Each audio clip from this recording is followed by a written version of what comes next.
On today's episode of the Nerd Byword, we review the latest installment in the Indiana Jones franchise, Dial of Destiny.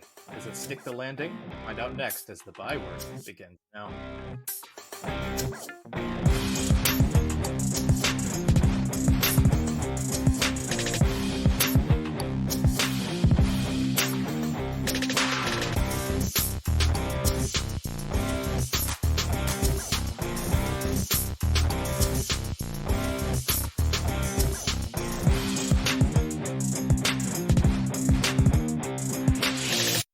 Welcome to another episode of the Nerd Byword. While the name of the episode does indeed signify an impending review of Indiana Jones and the Dial of Destiny, that's just going to have to wait because we have some serious nerd news. Dave, this has been a story you followed quite closely, and it appears we have a resolution at last. Well, resolution is, in quotation marks in this particular case. So, as we have covered extensively, Microsoft has been trying to acquire Activision Blizzard for the historic sum of $69 billion, easily the largest acquisition in video game history, besides maybe that horse armor. Anyways, so this is a really big deal, and obviously regulators have been keeping a very, very careful eye on this, and there's been concerns about whether this leads to some kind of monopoly, with a big focus being specifically on the massive success of the Call of Duty franchise. Sony was particularly belly achy about this. And so the FTC took all of this in front of a judge in the Northern District of California, where they basically sought a sort of like an emergency halt to this whole proceeding, while the FTC can finish looking into things, I guess. And the judge there said that the FTC did not make the case that was necessary. And so the FTC most recently, as of this recording, lodged an appeal with the Circuit Court of Appeals. I think it's the Ninth Circuit Court of Appeals. Yep. And basically, again, asking for sort of a pause to Microsoft's takeover of Activision Blizzard, to give them more time. And here, too, that appeal was denied.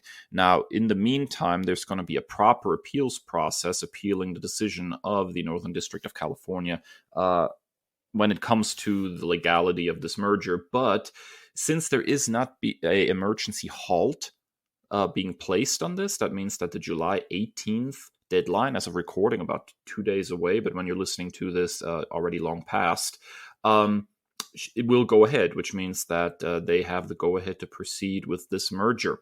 Now, there is one little additional hiccup here, and that is our friends across the pond in the UK. That country's Competition and Markets Authority, the CMA, had denied the merger on the grounds that it would give Microsoft too much of an advantage in the market of cloud gaming. However, the CMA, as of recording, has made indications that they're back negotiating with Microsoft over new ways to resolve the antitrust conflicts.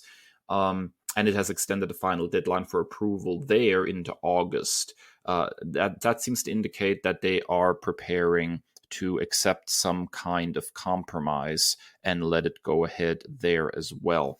Which means right now, unless there's some kind of like major change in the proceedings, Activision Blizzard will in fact be acquired by Microsoft. Yeah, so Dave, maybe this was a fever dream. There's been, like I said, a lot of news coming across our timeline here of late, but did I see a headline that said something about like an agreement where they would keep things like Call of Duty like at least 10 years, like multi-platform or something? Am I misremembering? No, you're not misremembering that at all. That is correct. One of the reasons I think that they were able to squeeze by with this is that they specifically said Call of Duty in particular is going to be multi-plat for at least 10 years.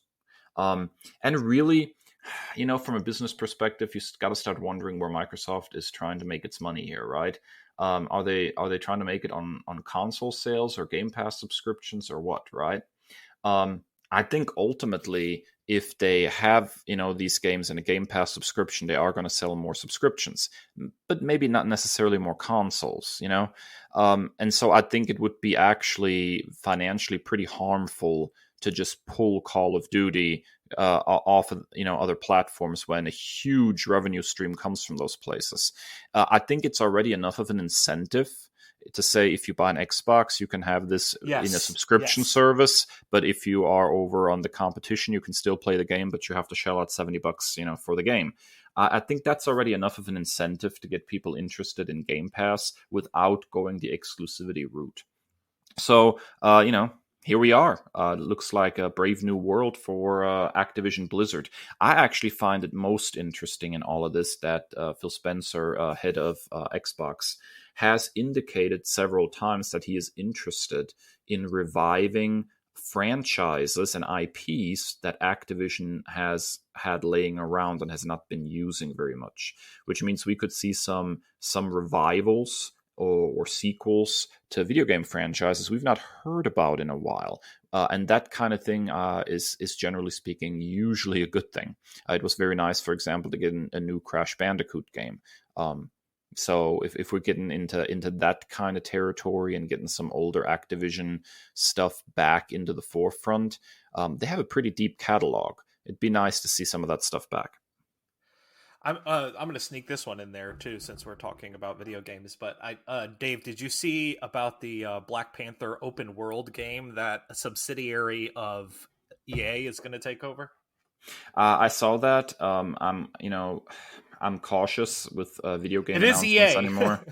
Yeah, well, there's that. There's also the fact that they keep announcing games so far ahead of a release date that you have to go years without hearing anything. I remember us getting very, very excited a couple of years ago about that Wonder Woman video game announcement, and there has been bupka since, so it's going to probably be a few years till we actually lay eyes on that thing. So the fact that it's in development is obviously a good thing, but it's going to be probably PS6, Xbox, Super Fridge, or whatever they're going to call the next one, that before we even see that. All right, Chris, so what is your news story for this week? Buckle up, it's a whopper. So SAG-AFTRA has joined the WGA, Writers Guild of America, in striking after months of negotiations with the AMPTP. That's just an acronym for studio executives.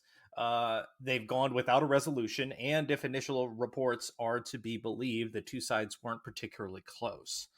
The list of reasons for the strike are quite similar to those we laid out in our Writers Guild strike story a couple months ago, including lack of compensation, lack of residuals in the advent of streaming, insufficient contributions from studios to SAG-AFTRA's union pension and health fund, the desire from studios to increase usage of artificial intelligence, and many others.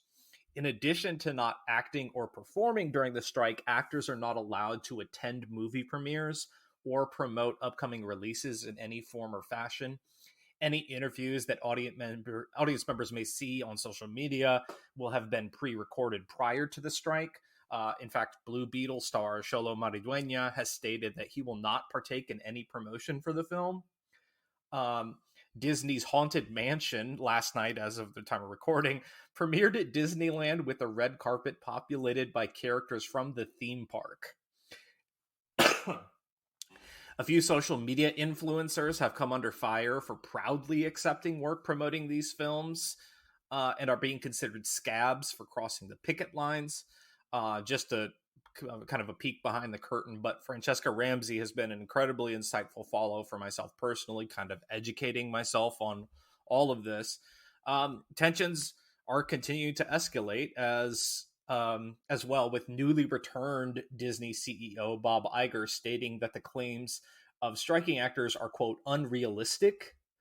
Enter everyone's favorite nanny and SAG-AFTRA president Fran Drescher, who said, quote, I found them terribly repugnant, his comments, repugnant and out of touch, positively tone deaf.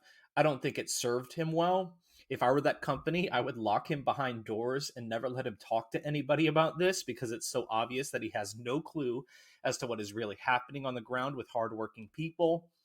and don't make anywhere near the salary he is making. High 7 figures, 8 figures. This is crazy money that they make, and they don't care if they're land barons of a medieval time, end quote. Add to this recipe Hellboy himself, Ron Perlman, scaring the sweet bejesus out of everyone after an unnamed studio executive stated that, quote, the end game is to allow things to drag on until union members start losing their apartments and losing their houses, end quote. I do want to clear up what seems to be a common misconception that I've seen online from fans who don't want to pause in their content stream. The SAG-AFTRA union has reportedly 160,000 members, so clearly not everyone within that union is making millions of dollars. Many of these people are truly risking their livelihoods and their financial well-being by doing this, so we can withstand delays on the next comic book movie, I do believe. I don't know about you, Dave. I'll somehow live. Yeah, this is a great time to catch up. I don't know about you. Yeah, I'm reading a lot and doing some more gaming, so I'm good. I'm not lacking for entertainment. I don't really have much to comment on this other than to say that, you know, the Actors Guild and the Writers Guild both have my full support. I think the most troubling thing in all of this, I think the two most troubling things that I've seen repeatedly reported over and over again by various actors is, number one, the offers being made regarding AI. And you know what that means for writers in particular, being replaced by artificial intelligence, and for actors, with some actors reporting that they, you know, studios want to scan in their likeness and various emotional reactions, and then just like bank them so they can use them at any time without additional payment to the actors. That is really some especially for background actors and extras. Like sometimes like that could really mean something for you. Yeah, that's really troubling. That one bothers me, and then the creative accounting that a lot of actors have been pointing towards. Like for example, John Cusack was saying he got a residual statement for Say Anything, which, you know, okay, older movie, whatever. But the residual statement said that he can't get any residuals because they lost $44 million on the movie. And I'm like, that's not humanly not possible. But between streaming and even DVD and Blu-ray sales and stuff, there's something there. It might not be a lot after all these years, but you can't say I lost $44 million on a movie that broke even and made a profit in the 80s. Like, moving forward, any extra money you make, any DVD sales, any Blu-ray sales, any streaming, that's all profit. That's gravy, you know, and they just don't want to share the gravy. And I think that's just, I don't even know how they can justify that. So they have my support. Yeah, I mean, like, and this is, I kind of conflux the WGA strike and the SAG-AFTRA strike together because I support both of them so much. But we saw a report, one of our faves in the game right now, Cody Ziegler, wrote the episode in which Daredevil returned for She-Hulk and made like $396, I think the number was. And like, Daredevil is the character that everybody's been clamoring for since like Netflix kind of lost the rights to that character. When are we going to see him in the MCU? And so like this momentous return of a character nets you less than $400. Absolutely ridiculous.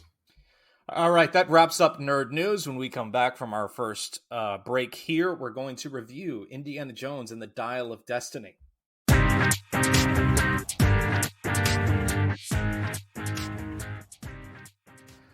So last week, we reviewed / fixed, but then, you know, kind of turned out, Dave, that we didn't really need to fix a whole lot about Kingdom of the Crystal Skull. Wasn't as bad as people make it out to be. Yeah. So for today's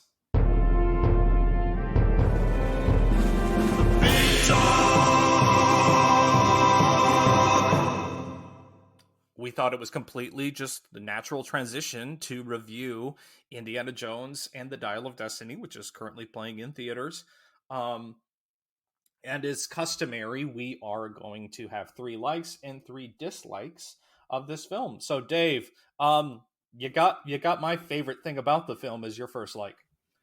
Yeah, you know, I'm a bit conflicted about much of what happens in this movie, but I will never understand the discourse around Phoebe Waller-Bridge in this movie, Helena Shaw, which I thought was a real highlight.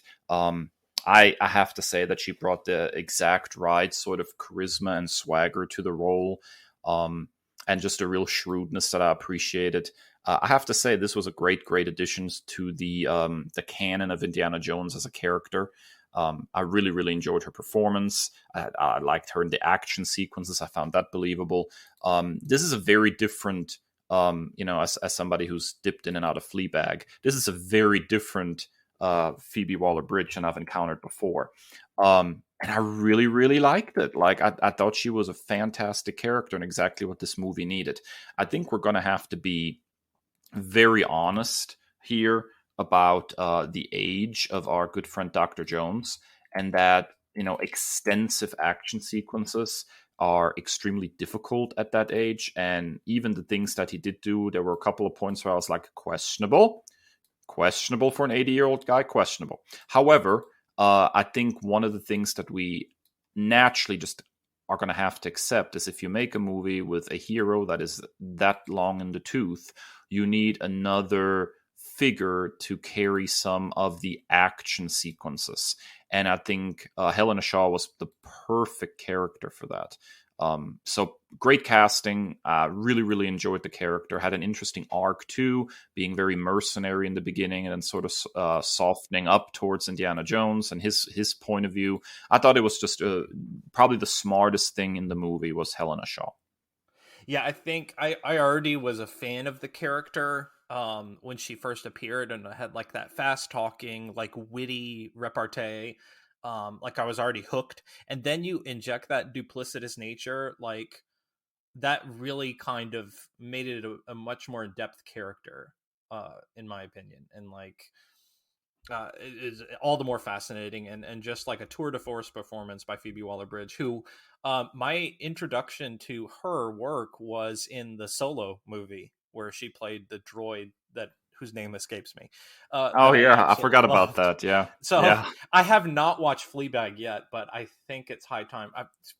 I have so much on my to watch list, but I was such a huge fan of her portrayal and this character that also shouts to Toby Jones in a movie with Nazis not playing a Nazi. That was not on my bingo card. Yeah, I didn't see that coming either. That was a pleasant surprise. All right, Chris, what was your first like of the movie? Listen, if there's a Mickelson in the villain role, you've already got my money. Whether it's Mads or his brother Lars. I mean, Casino Royale is one of my favorite all-time James Bond films, and Mads as Lashif is one of the principal reasons why. Is just there's something about his presence on screen when he's in that villain role, and we saw him as Galen Erso as a heroic character in Rogue One and what have you. Doctor Strange did not give him enough time to cook, and I feel like that was a wasted casting as Caecilius. Still upsets me to this day, but that's okay. There is still this chilling presence when he or his brother are on screen. That's why I'm very excited about Ahsoka. Excited to see him return as Thrawn. But Mads absolutely brought it on this film, and I'm always happy to see him in a villain role. I just like seeing him. Period. Like he's one of those actors that can just read the phone book and it's always entertaining. So I thought he was also just written really in the mold of a very classic sort of Indiana Jones villain. Like this harkens back to stuff like Raiders and I was just The gonna say Last that, Crusade. It really felt of a piece with that tradition of villain. Not super fleshed out. Pretty one-dimensional, but just fleshed out enough to make him interesting. I thought it worked really well. I liked him. I thought he was. It's funny that you say Raiders. I had a very similar reaction. He was almost like an amalgam of the creepy Nazi with the glasses in Raiders and like Belloc, like someone who can like kind of like throw it right back to Indy, but then also has that creepy presence. Yep. It worked really well. All right, Dave, I'm really interested to dive into your second like. A lot to unpack here. Yeah. So first things first. There are things about this movie that are tough as a long-term Indiana Jones fan, especially one of a certain age. Um, I'm getting old. This Just wait till your first dislike. so this is it's sad but true. I'm gonna hit the 4-0 this year, Woo! and so We're having a rip roaring party. being consistently reminded by pop culture over and over again that I am aging and all my heroes are aging is not always easy. However, going into Indiana Jones movie, one of the things that I was hoping for, and I knew it was borderline impossible because of Harrison Ford's age, is to just get one more moment of glory, like one more, this is Indiana Jones the way childhood me remembers him. And I'd be darned if they didn't about pull it off with the opening sequence. That first 15 minutes or so was just typical classic Indiana Jones, the action set pieces, everything. Were there problems with it? Certainly. The de-aging thing was probably the best I've seen it, but it was still dodgy in places. Oh, I was kind of upset by how good it was. It was very good, but I tell you where it was very good when he was still, and that's why I think they did what they did with the way they structured the chase. For most of the chase through that train, he didn't talk much. It was all expression and stuff, and there it excelled. But lip movements were not exactly spot on, and it was Harrison Ford's. It sounded like Harrison Ford's unaltered current voice, and there's really something odd about seeing, let's say, 30-something, 40-something indie open his mouth, and an 80-year-old man's voice comes out. So there were some dodgy elements there, particularly about the speaking part, but visually speaking, it kind of worked, man. And on top of that, I really appreciated that tonally the opening sequence is of a whole different cloth than the rest of the movie. This is very much Raiders, Last Crusade style, right? The way it was filmed, the way the action took place, it felt of a piece with those movies. And so I know we talk a lot about, de-aging and all of that technology and, how it should be used.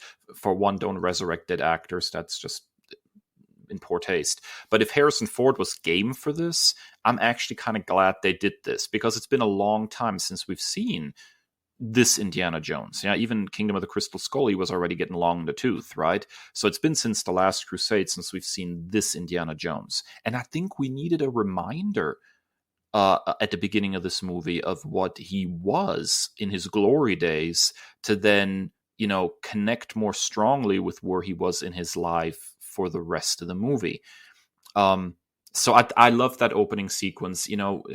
Problems with lip movement and a few dodgy moments notwithstanding, I thought that was a well needed sequence, and that's the part of the movie that made me feel like a kid again. And it's very rare that a sequel that late, that long after original release, can actually capture that feeling again. And for that, I love the opening sequence. And I'm willing to overlook things like that, like the lip movement and everything, because that's something for me. I know going in. I know in real life this man just turned 81, I believe. So like we don't have a real dial of destiny. We're not going to be able to really turn back time. Share reference. But what I love about it, and you nailed it, is like this return of like action set pieces. And this is something that I mentioned in our last episode that like I just truly adore, even in, indie movies that aren't my favorite. Sorry, Temple. But like when Indiana Jones as a property is at its best is when it has these extended action set pieces. It's, like I said last week, it's like a domino setup where like you see boom, then we go to this, then we transition to this, and it's just seamless. And I was stunned by how well they pulled it off in that opening sequence. I was stunned by how long that opening sequence was and how committed they were to the de-aging. for it to be that prolonged. But I absolutely loved it. All right, so that brings us to your second like. Chris, what have you got? I like them like being aware of Indy's age and kind of playing off of that for the humor bits. And I was honestly, when this movie was announced, I was just stunned because like I thought we would already like, all right, we've seen old Indy, like we've done that. So I was shocked that they were going to do it again. But like you said, like there are moments where like, okay, so I liken Harrison Ford to my grandfather. They're roughly the same age. They have roughly the same demeanor. Ever since like that movie 42 came out about Jackie Robinson and I saw him as Branch Rickey, I'm like, oh, that's Grandpa Jim. Like, and so like I've always kind of every interview I've seen, like I've kind of just conflate the two together. And so particularly the one where he like crashes the bookcases and then just kind of hops right back up. I'm like, Grandpa can't do that. There's no way. But like they did use it, and kind of how he's kind of like out of touch and out of time, like where he shows up at that auction and thinks that, you know, it's going to be like the good old days and he can just disrupt this. And he's kind of given what's what. So I think it was kind of like a fun wink at the camera. I think there's no way to make a movie like this and not be very, very careful about the age question, right? Like you have to acknowledge it and you have to work with it. Wasn't it oh my god, The Force Awakens, where they had to delay production because he hurt himself, like he got injured already, and that was 10 years ago. Yeah. Man, again, childhood heroes and everything. He's 81 years old now, man. This is just depressing. But yeah, I mean, there is no way to make a movie like this unless you're really committed to the de-aging and you think you can just like go ahead and make a whole movie like that, which I don't think they're ready for that jelly. What you got is very. You've got to deal with the fact that this man is old, and it has to be a part of the story in some way. Otherwise, it doesn't make sense. And I think they did a good job incorporating that ultimately. As I've said, before, there are things about this movie that make me on a personal level uncomfortable because of the sense of aging and time passing. But the way it was incorporated in the story, I think, worked really well. And I think to reach back to your Helena point, I think they did a much better, if you want to call it a passing of the torch. I think there was that one scene in the jungle with Crystal Skull where you had like Mutt taking action hero front and center. That's the one that stood out to me. But Helena being like intertwined in like the entirety of this movie as someone who can take those action chops, I thought it was a much more cohesive story. Yeah, I tend to agree with that. There was definitely a course correct. Now, is this something that people are going to want as far as like a spin-off of Helena Shaw or something? Are we entering the Helena Shaw connected universe? Yeah. I do not know if that is a place that they're willing to go. I think at some point Disney is going to have to take a long look in the proverbial mirror and figure out what they're going to do, because they have this property which is floundering at the box office a little bit right now, but it is still going to make money, I think. And they're going to want to try to do something with it. But what are you going to do with it when it is so intrinsically linked to an actor who is too old for this crap? At some point, they're going to have to make a decision. Do they go back to trying to do some kind of young Indiana Jones property? Do they try to spin something off? There is going, you better believe, behind closed doors, there are discussions of how to continue this franchise without Harrison Ford and potentially without Indiana Jones. So I think it's definitely, it's on the menu. I totally agree. It's really going to be, especially with the strike and everything going on right now. We're going to have to punt back on this and return back to it in some time, but I'm definitely intrigued to see what comes of it. Yeah, me too. All right, your final like for this film, Dave. So when we were talking about Crystal Skull, one of the things I said is that it felt very clean, with its CGI and everything. It was very polished. People didn't feel as dirty, as gritty, as sweaty as people did in Raiders, and that I missed that, because that gave it weight and a sense of realness of being there in the moment. And I think there is still a fair amount of CG here, obviously, but I think there is a lot of good stuff going on here as far as bringing some of that dirt and grit back and making this feel like a real lived-in world. I particularly had to think of I don't want to call it a car chase, because do those really qualify as cars? But that extended chase sequence about an hour into the movie, the one in Morocco, yes. That one was done physically, and you can tell that they were really driving these things around, and it made I'm just gonna say it, man. I'm not a big Fast and Furious guy. Okay, those movies are so over the top and so weird, and they do things with cars like that I don't know how that's supposed to be humanly possible. And yet I found this quote unquote car chase scene to be probably one of the most exciting set pieces in the whole movie, because these things are so rickety and they're this like tilting this way and that, and it seems so dangerous to try to go at these speeds in these things, and any moment something can go wrong, and it was really exciting. And I think part of that excitement is just that it felt real, and I'm so glad that they did some more practical stuff in this. When you compare this chase sequence to the one in the jungle in Crystal Skull, it's night and day. Like one felt very safe and sanitized, and the other one feels real. The other thing that really popped into my head as I was watching the movie is the scene towards the end when they are in Archimedes' tomb. And you take one look at Indy and at Helena, and they just got sweat pouring off of them, and there's there's dirt caked on their faces. And I'm like, yeah, that's what you look like when you're in a tomb, right? It's an absolute right move to harken back to the grit of Raiders in particular. Raiders in particular is a very, very gritty, dirty, sweaty movie. Like Harrison Ford looked like he was sweating nonstop, and maybe part of that was the whatever he caught there, because I know he got sick there for a while during filming. But it was just such a sweaty movie, and it just lends itself to the reality of that moment. And so I'm really glad that they brought that back for Dial of Destiny.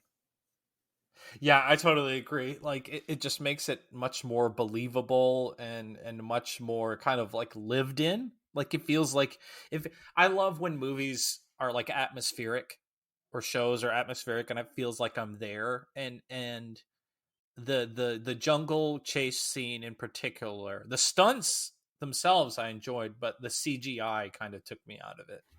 Yeah, exactly. All right, your final like of the movie. Who would have thought that like Nazi fighter planes in ancient Sicily would be like one of my favorite things about this film? But like the history mashup was just so much fun. It felt like a video game come to life, as Civilization and Age of Empires nerds.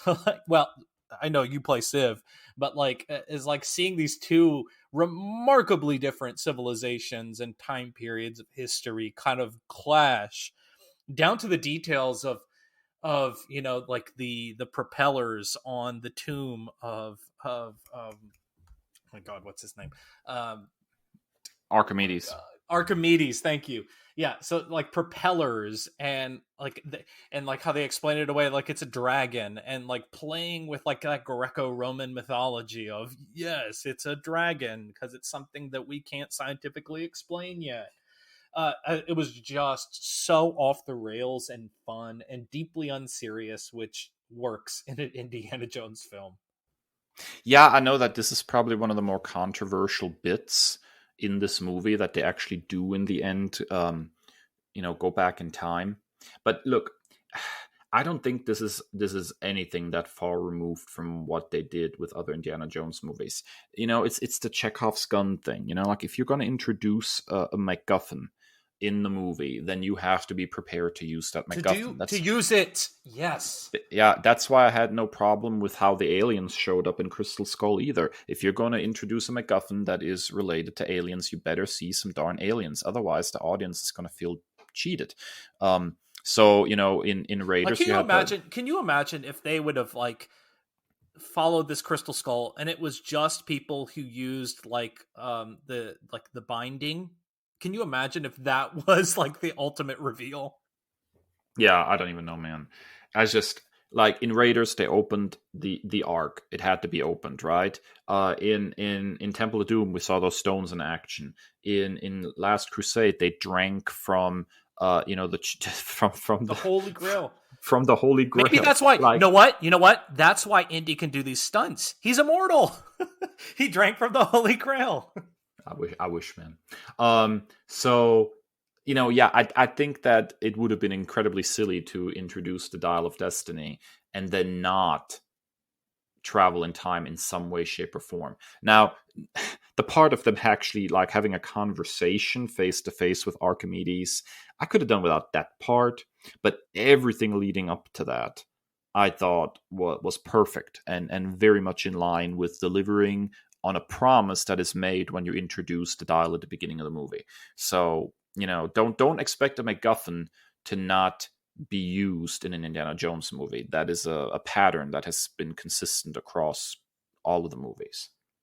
Yeah, and I go back to what I said last week. It's okay when it's the Ark of the Covenant or the Holy Grail, but if it's not like a Judeo-Christian symbolatry, then all of a sudden it's too far-fetched. Like, I wasn't born yet in 1981. Like, was there a massive like reaction of like, how dare you open the Ark of the Covenant? Or, I was a year old when Crusade came out. Like, were people I wasn't born. I wasn't born in. Hey, dude, I wasn't born in 81 either. There you go.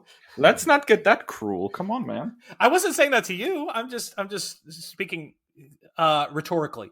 Was there a big hubbub about drinking from the Holy Grail? Was that sacrilege back in the day? I tend to think not. No, I can't recall ever reading anything about like a major backlash from like religious leaders or something about any of that. So silliness abounds. So yeah, if you're going to have a Dial of Destiny, then you better, use it. So they did. And I thought it worked, except for the part with them hanging out with Archimedes. I think I could have done without that. But beyond that, it worked really well. Okay, now we transition into the dislikes. Dave, you've telegraphed this one pretty strongly. Yeah, I'm again, maybe it's just a mirror being held up to me as I'm aging myself, but there is something really becoming tiring about bringing back childhood heroes of mine, and they're all miserable old men. Like, I mean, the old part I'm glad for, because the alternative is, not being old, dead. But why is everybody so absolutely miserable? Like I know what they did here thematically, and I understand that to a certain extent, but it is always uncomfortable when you go to Luke Skywalker is now an old man. Okay. He almost killed his nephew and he lost everything and he is a hermit in the middle of nowhere and he does one last sacrifice and he's dead. Goodbye. Han Solo's son turned to the dark side and his own son kills him. The end. And he's estranged from Leia too. Yes. And now we have Indiana Jones. His son died in Vietnam and he couldn't make his marriage work with Marion and ran away. And it's like the starting point of every one of these returning heroes always ends up with old sad man goes on last adventure. And is there something to be said for that kind of storytelling? Absolutely. Is there something to be said for not using that storytelling trope with every single pop culture hero from the 1980s? Maybe so. Maybe we can mix it up a little bit, Like, I can see a very different opening to this that would have similar effect. For example, you could have had well, we could have had a slightly different situation with Mutt, right? We could have had Indiana Jones still being, troubled with retirement and everything, but he's still right there with Marion. And then he gets news that his old friend died. The goddaughter shows up. He decides to saddle up one more time. His wife doesn't want him to go. He's too old for this crap, blah, blah, blah. Very similar setup, but he has something then that he's like going back to. And I don't mean to sound like not appreciative about the storyline that they gave Harrison Ford here, because I am, and his acting is very, very, very good. But it's just become a pattern almost now. Like, as soon as they decide we're going to bring an old franchise back, the hero you remember now is old, miserable, and lonely. Have fun, and it's become a little tropey for me, I guess. Like, I would like them to mix it up a little bit. See, it's really interesting you say that, because I kind of take the other side on it. I saw this on social media. One of my mutuals had said, like, I kind of appreciate, seeing my heroes living with regret and things, because it's something that I can relate to. It's relatable. And I kind of added to that, was, and they had said something to the effect of, like, I struggle with depression and I struggle with mental health issues, and I kind of feel the same way. Like, it makes it relatable to me. And then I took it a step further. It was like, watching them overcome that sadness and overcome that regret gives me hope that I can do it myself. but I like, and I don't mean to say that to, like, invalidate anything that you're feeling. I totally see where you're coming from, and it is becoming a trope. If we want to extend this to Star Trek, we have the same thing with Picard going on, and we had the same thing going with Kirk in the 90s. That's when that came out, right? 90s, where he's old and dies on a bridge. Spoiler. Yeah. But yeah, God, I hated that movie too. But yeah, so I definitely see where you're coming from. And I mean, maybe it's just like making lemonade, out of the lemons, or making chicken salad out of chicken, what? Like, I just, maybe that's just, I'm making the most of what's giving me. I don't know. I don't either. What was your first dislike for the movie? One of my personal heroes being completely wasted. I'm gonna get emotional about this. No, Antonio Banderas in an Indiana Jones movie. Shut up and take my money. And then he is immediately killed. And, like, so much so that I was texting a friend who had seen this and who was like, he was in that movie. I was like, yeah, he's a scuba instructor, and he was killed immediately. So there's not a whole lot of depth to this one. Not a whole lot to say. Like, come on. Yeah, it was nice to see him show up, and it was sure been nice if he would have done a little bit more, been a little bit more involved in the story. Yeah, that seemed like a really odd choice to me. Maybe some kind of misdirect. I don't know. In a swashbuckling film, you have Zorro, and that's what we do with him. All right, Dave. This was probably, personal feelings aside, my biggest gripe with the film. I see why they did it. I don't like the direction they took it. Yeah, this is the for me at least, this is the Rise of Skywalker moment of the movie. A Lucasfilm project apologizing for the previous iteration. Have you heard of it? Yes, this is an overcorrection, to say the least. There was nothing in that could have not been done without killing Mutt. If you really wanted to have. Okay, so I'm gonna do this thing again that you hate so much, where I talk about, like, how I want my happy ending. So I don't hate happy endings. Oh God. So hang in there. But it would have been as interesting to me as a movie if they would have done, even without bringing Shia back, right? If they would have done, instead of him being confirmed killed, that he's maybe MIA, right? And they suspect he's dead, and you have the entire same storyline. And then at the end of the movie, sort of as part of the last that's the last shot, he walks in uniform, and you just kind of see him from behind, and they run and embrace him, and that's your end of the movie. Like, he had everything to live for and he didn't even know it, right? His son was still out there.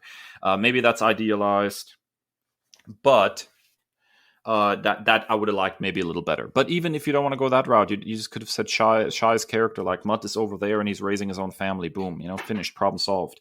That didn't have to go straight to the let's kill off the character that the fans didn't like last time.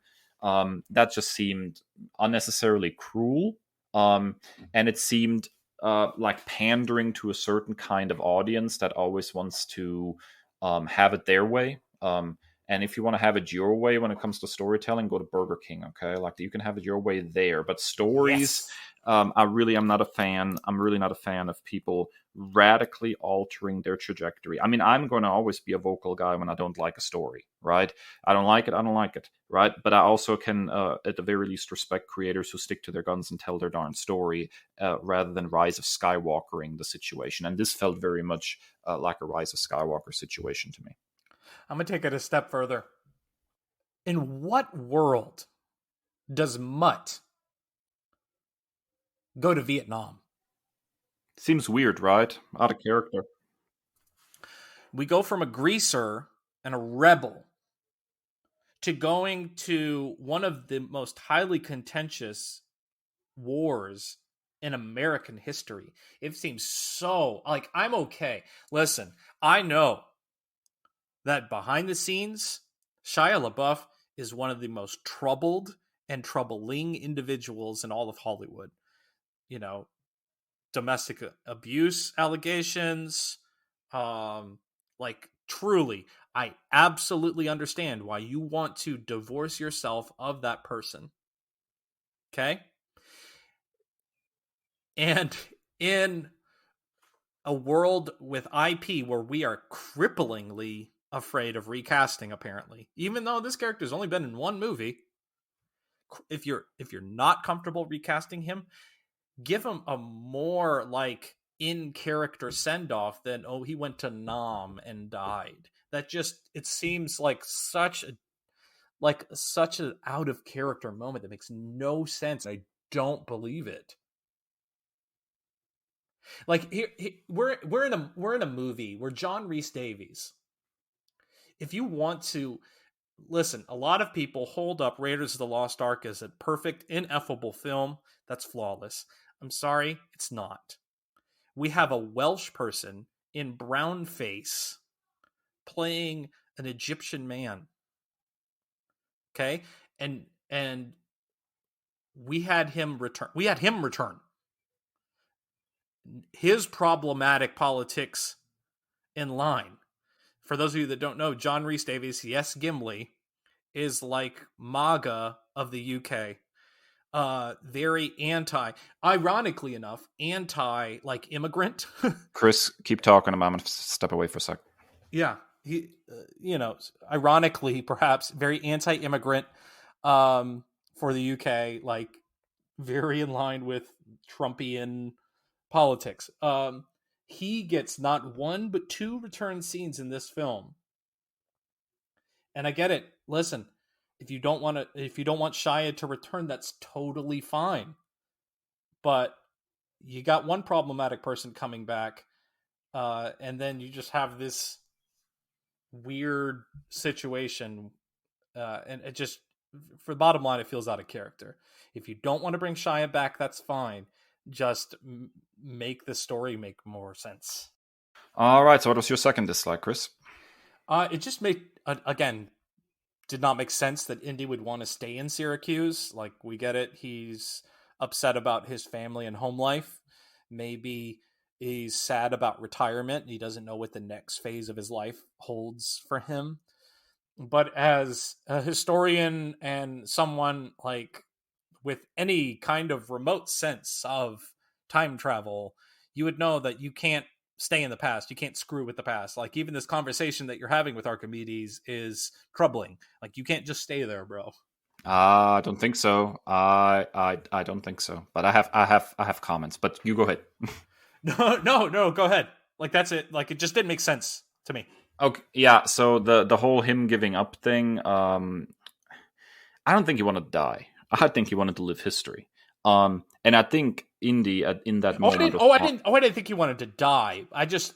It felt like I you know, think we know about the butterfly effect. You know what I'm saying? yeah, but I think Indy is smart enough as a character to have figured something out here. At the beginning, not at the beginning of the movie, but at the beginning of this whole sequence, when they first go into Archimedes' tomb, they see that he has a watch. They see the propeller on the wings of the Phoenix, right? This all is part of the loop. I think based on what I've observed in the movie, the way time travel is presented is that history is just history, and anybody who actually goes to a different point in history was always going to do that. It's part of the history. In other words, if Harrison Ford's character had stayed in the past, that would have been just part of the history created by the dial. He would have not altered anything. His presence would have not changed anything because he was there all along. So it's basically postulating not that you travel back in time and you rewrite history by being there. It's just that if you travel back in time and you stay there, you were always there to begin with.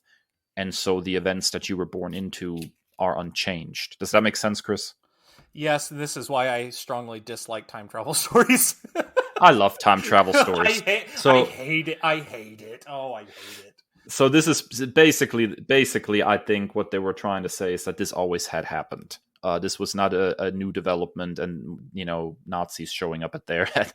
This always had occurred. That's why the symbology was there in the watch on Archimedes' tomb before they went back, because they were always meant to go back. It was part of history already, and so it was part of history already that he didn't stay. But if the writers had chosen to actually leave him there, then that would have just been already a pre-existing part of history as well.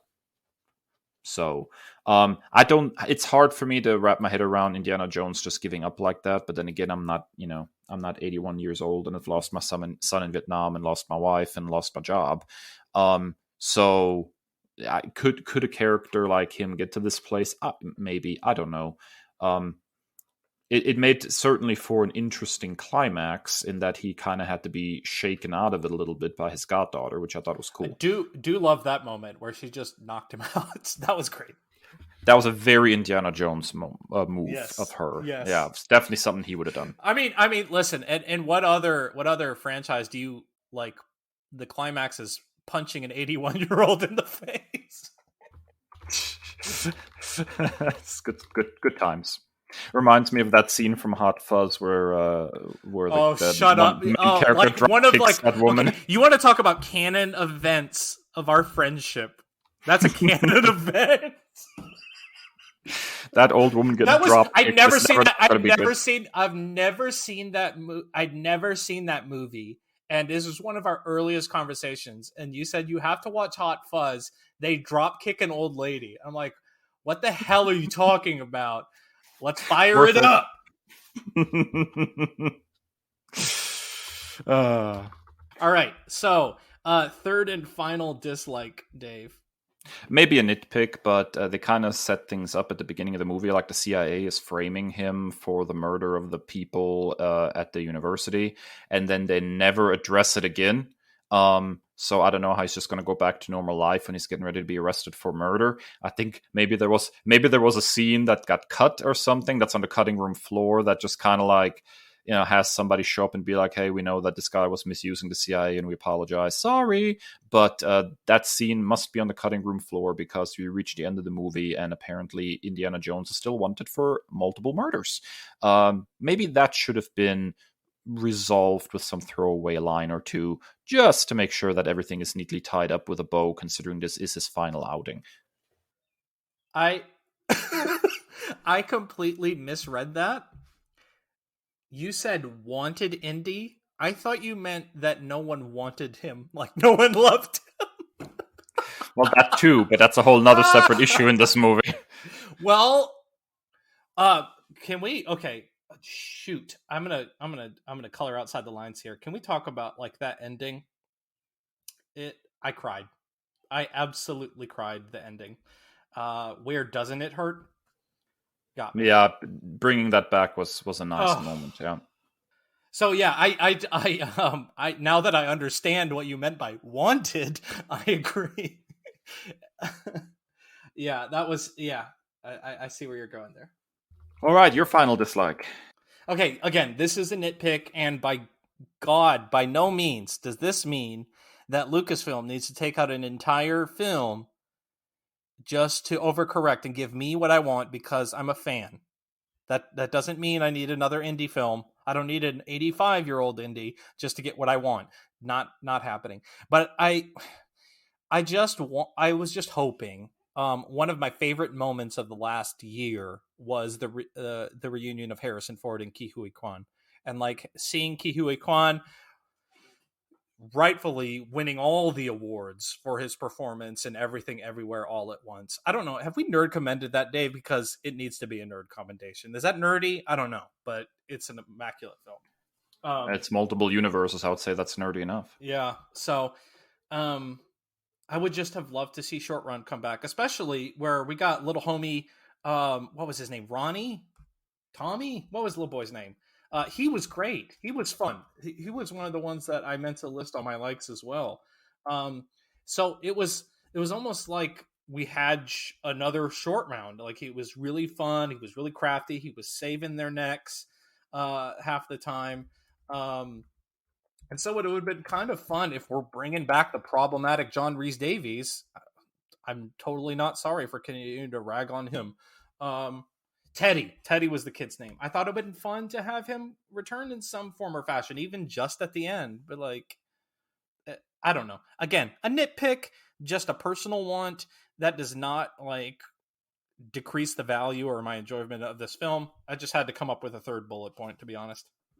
All right. I mean, I actually, color me intrigued about having like a short round spin-off. I would actually, if they decide to do like a Helena Shaw movie at any point, and you never know, then they definitely should bring short round into that. Like that would be a very interesting interaction right there. I would be there for that.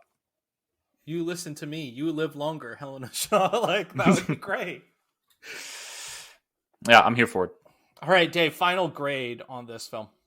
It's a B plus for me, man. I think it's a very, very good movie. I think every negative feeling that I have about the movie stems more from me than anything else. And the place I am in my life, and aging and seeing all my heroes slowly age out and pass away is not a fun experience. So there's definitely something wistful to me about this movie. But I thought it worked incredibly well. The opening sequence was super strong with the de-aging. And it was nice to see Harrison Ford in a role that he cares about. I know that sounds facetious, but Harrison Ford is pretty legendary for, saying, I did it for the money. But you can always tell that Indiana Jones is sort of the point where he cuts that line. Like, Indiana Jones is his character. He loves this character. And you can always tell when he plays this character, he loves this character. I'm excited that he got to say goodbye to this character on his own terms. So I'd say a B plus for me. I'm gonna go B plus / A minus as well, like right in that range. But I reserve the right. I've only seen it once to rewatch and what do test corrections as we tell our kids. Like I reserve the right to do corrections on this, or like give this the opportunity to do corrections upon a second watch. But I absolutely had a blast watching it. It absolutely rekindled like that fun-loving like adventure film nature. And all of watching some of my favorite Indiana Jones films, like it absolutely rekindled that fire. My only major gripe is, was the Mutt situation. Like that just felt like out of character and just an over correction and an over apology for the previous film. So I'm telling you what, the only so yeah, I'm gonna go B plus A minus, and I reserve the right to improve that score upon a rewatch. Can we maybe take a moment before we move on to nerd commendations, just to comment on the fact of how few of these types of movies, this sort of period piece action adventure thing, is still actually the swashbuckling it's been completely sort of pushed aside as a storytelling thing. You are talking to someone who falls asleep at night to the 1960s Zorro, black and white. I'm desperate for something like this. Me too. I was thinking, like, what was the last time a really good swashbuckler came out? I had to think of The Mummy in 1999. That was a great period piece swashbuckler. And then I had to think of the first Pirates of the Caribbean. Um, I don't think the others are very good swashbucklers. They just kind of become weirdly self-important somehow. Kind of like Johnny Um, Depp. Whoops. y- Oh. oh, but the first one I thought was a really, really good swashbuckler. But here I am, man. I just want some good swashbuckling adventures. We've retired Indiana Jones. The Mummy franchise is long in the tooth. The Pirates of the Caribbean thing has run its course. Like, there is no really good swashbuckling happening in Hollywood right now.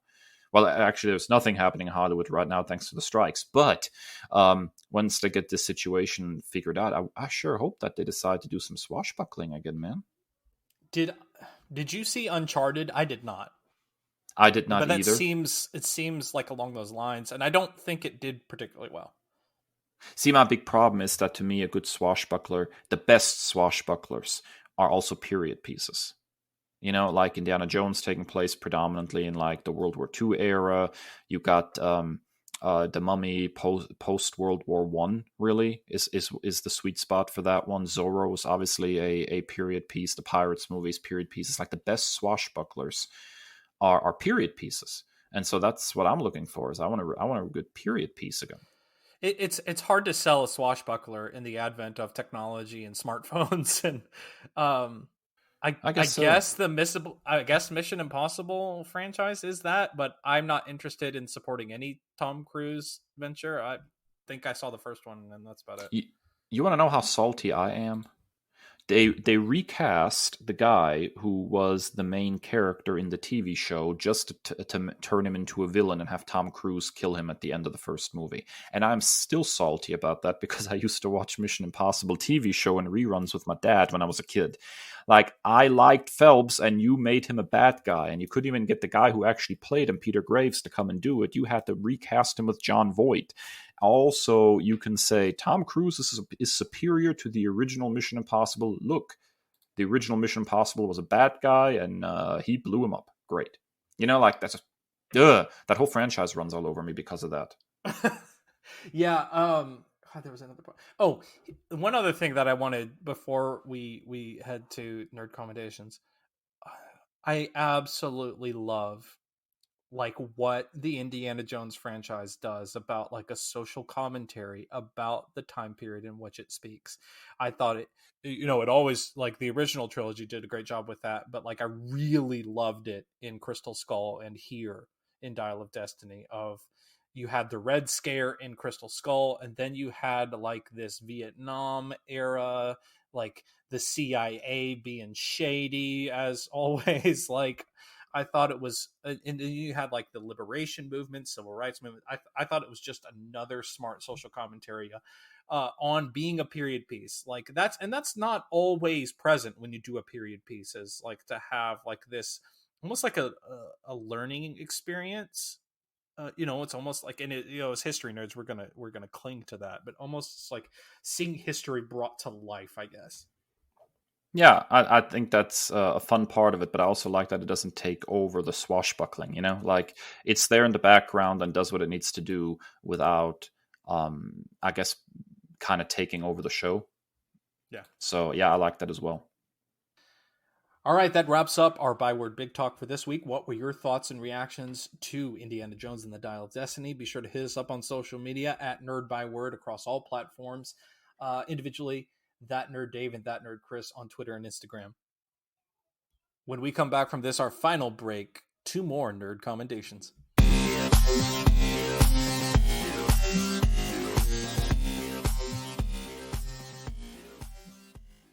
All right, we are here once more for our final segment where we recommend the goods to you. We call it Recommendations. All right, Dave, it is high time that I tap into this entire franchise, I guess, but go ahead and pitch me again. Yeah, so obviously Mark Waid has been knocking it out of the park over at DC with a little series called World's Finest, which is all about Superman and Batman, of course, and has kind of brought back this Bronze Age relationship between the two and modernized it a little bit. So now you have basically the super best friends, so to speak. They're just really good friends. They have each other's back. They're different, but there's a lighthearted nature between the two. And the series has been just a real strong addition to DC Comics. But what they did with World's Finest is that it actually takes place in the past. And so you have Dick Grayson running around as Robin with Batman at the time. And as part of the storytelling, they introduced the original Teen Titans in that book. And the response to sort of slightly updating the original Teen Titans team was so positive that the original team actually now has its own book again. World's Finest Teen Titans #1, recently released as of the recording. And it basically harkens also back to the past, just like Wade's other World's Finest title. But this one focuses on the early days of the original Teen Titans. You have your Wonder Girl, your Bumblebee, you have Dick Grayson Robin, Wally West as Kid Flash, you have Aqualad, and of course Speedy, who manages to be kind of jerky once again in this iteration as well. It's a little more modernized, obviously. They kind of, did the sliding timeline thing a little bit that Marvel does so well. So one of the big points of conflict between Dick Grayson and as Robin and Speedy is that Speedy is sort of like a social media fiend and loves to like live stream their fights and stuff, and Dick Grayson thinks that's a distraction, and I'm sure that's going to come to a head later on. There's also some inner team tension because everybody has revealed their secret identities except for Dick Grayson, because Batman will not allow him to reveal his secret identity to his friends. So there is a little bit of mistrust being thrown towards Dick, and it just the whole team dynamic is fun. It kind of manages to capture a lot of what was good about the old Teen Titans comic books, while at the same time freshening it up for a new generation. And I think that this series has the potential to be a real standout at DC if they nurture it. The first issue was very strong, the art was gorgeous, the writing was sharp, and there is something really iconic and special about these characters bouncing off of each other. There's some great Teen Titans teams, that have been around, but this is basically the Kirk, Spock, McCoy of the Teen Titans franchise. And going back to the originals, there is something deeply satisfying about that. So this was a really, really strong first issue, and I can't wait to see where it's going.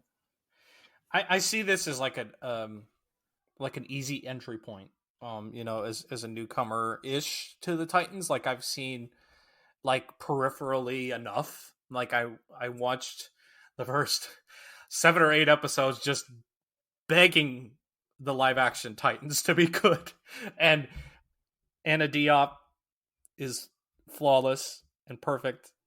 But aside from that, like not a whole lot. I remember enough about the early 2000s animated series. My kids watched Titans Go, but I say all that to like this seems like an easy entry point for me. Also, Speedy being an insufferable a-hole absolutely rings true based on my experience with Young Justice.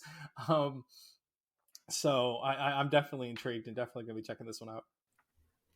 All right, so what are you nerd commending this week, Chris? So I'm gonna steal a little bit from you and the nerdies, but I mean, listen, the more that we can talk about Netflix's The Witcher screen adaptation, the better. And I think this is, I don't know. I don't know. I think I'm going to revisit and rewatch all of it to say what season is the strongest. But my God, like this is rarefied air for me too, because typically you have people who are like, well, I read the book and I read the book. I've actually read the books. I've read all the books. And I know what's coming, and it still holds me in suspense. I think it's a masterclass in acting by Henry Cavill and Anya Chalotra in particular. I think everybody, Freya Allen as well, sells it as Siri. I think everybody is acting their tuchus off in this show, this season in particular. There is real emotion happening here. It makes me all the more sad for the upcoming recast. I know that sounds disingenuous because I just talked about, unwillingness to recast. This is not the same situation. This is apples to cucumbers. Like this is a completely different situation. I think I really am excited to see the direction that Henry Cavill goes in after just being really kind of a victim of unfortunate circumstances with Superman and with Geralt. And like, I truly love this property. It's one of my favorite things. It's like top 3 fandoms for me in like properties. Like, I just enjoy it so deeply. And I can't think of, off the top of my head, a better on-screen adaptation of literature than what they're doing on The Witcher. Maybe it's hyperbolic, maybe I'm prisoner of the moment, but I so immensely enjoyed this first part of the season. July 27th, I believe, the second half lands, and all hell is about to break loose, and I cannot wait for it. So I've watched the first episode of these 5 that have been dropped. I liked it a great deal. So I think I can back you up on this as far as nerd commending it. I'm looking forward to finishing it up.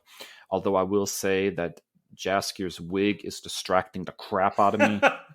Like, there was nothing wrong with his previous haircut, and making him look like Lord Farquaad is not helping anybody. Jesus, that wig is bad. But maybe him and what's his face, Lex Luthor, need to from the Snyderverse need to trade notes on bad hair pieces. But yeah, other than that, I have to say I enjoyed it a great deal so far, and I echo everything you say about Cavill. I'm going to miss him tremendously in this role. All right, that wraps up another episode of the Nerd Byword. We thank you so much for rolling along with us. If you like what you heard today, please be sure to like, subscribe, rate, review on the podcasting platform of your choice, whether that is Apple Podcasts, Spotify, Amazon, or nerdbyword.com. And find us on social media. You can find us pretty much anywhere where media is being social at Nerd by Word, and on a few platforms, including Twitter and Instagram, you can find us individually at That Nerd Dave and at That Nerd Chris. And as always, stay well and stay nerdy. The Nerd Byword is written and produced by Chris and Dave, 2 nerds with a love of all things pop culture. The podcast features music by Al Jimenez, with additional drops composed by Joe Biondi. Our show art is by Ashery Design. Find us at nerdbyword.com and wherever podcasts are available.